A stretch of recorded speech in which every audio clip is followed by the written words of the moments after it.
मुस्लिम league नून के कायद नवाज शरीफ ने कहा है कि वो 2017 में जैसा पाकिस्तान छोड़कर गए थे पाकिस्तान वैसा नजर नहीं आ रहा। उनकी हुकूमत न गिराई जाती तो कोई नौजवान बेरोजगार न होता। जिन्होंने मुल्क के साथ इतना बड़ा जुल्म किया उन्होंने कौम पर जुल्म किया।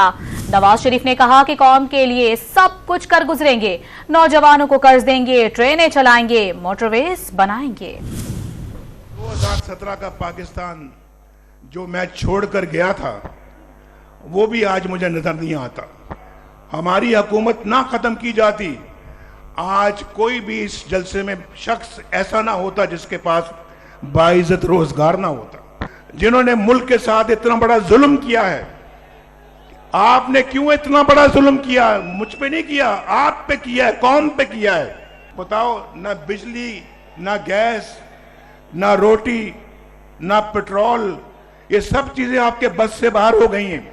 हमने भी कसम खाई कि हमने सब कुछ आपके लिए कर गुजरना है। इंशाल्लाह हम अपनी ऐसा प्रोग्राम बनाएंगे, इन नौजवानों को हम कर्जे देंगे, 20-20 साल के कर्जे देंगे, जो इंशाल्लाह वो अपना खुद कारोबार सेट करें।